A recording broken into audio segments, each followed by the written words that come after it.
آج کی اس ویڈیو میں ہم جانیں گے تھکاوٹ دور کرنے کے چند قدرتی علاج۔ ہر نماز کے بعد 10 سے 15 منٹ کاٹن کا کپڑا پانی میں بھگو کر نچوڑ لیں اور آنکھوں پر رکھ کر لیٹ جائیں۔ اس دوران گہرے سانس لینا بہت مفید ہے۔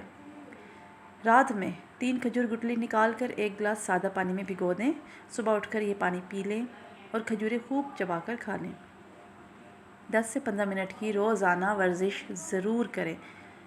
ناشتے میں جو کا دلیا، اس میں کوئی بھی تازہ پھل یا ڈرائی فروٹ ملا کر کھائیے۔ دوپہر میں ایک بڑی پلیٹ کچی سبزیوں کی سلاد اور 1 ٹی اسپون تخمہ لنگا یعنی چیا سیڈ ملا کر پی لیجیے۔ رات کھانے سے پہلے سبزیوں کا سوپ اور اس کے بعد پھر کوئی بھی صحت مند کھانا ضرور کھائیں۔ پانی زیادہ اور چھوٹے چھوٹے گھونٹ لے کر پئیں۔ کھانے کا ہر لقمہ خوب چبا کر کھایا کریں۔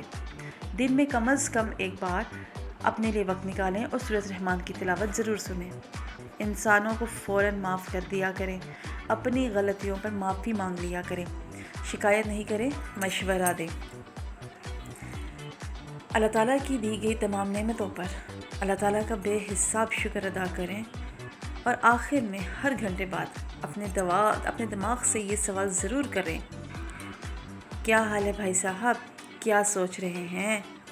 منفی سوچ ہے اگر آپ کی تو وہیں خود کو روک لیں، اور اگر مثبت سوچ ہے تو اس سوچ کو جاری رکھیں۔ یاد رکھیے، یہ دماغ ہی ہے جو آپ کو سب سے زیادہ تھکاتا ہے۔ آپ اس کے کنٹرول میں نہ جائیں بلکہ اسے اپنے قابو میں رکھیں۔ یہ بھی یاد رکھیے، نیکی اور بھلائی کی ہر بات صدقہ جاریہ ہے اور اسے ہر صورت جاری رہنا چاہیے۔ اگر ہمارے یہ ویڈیو آپ کو پسند آئے تو ہمارے چینل کو سبسکرائب کریں اور اس ویڈیو کو لائک اور شیئر ضرور کریں تاکہ مزید انفارمیٹیو اور معلوماتی ویڈیوز آپ تک بآسانی پہنچ سکیں۔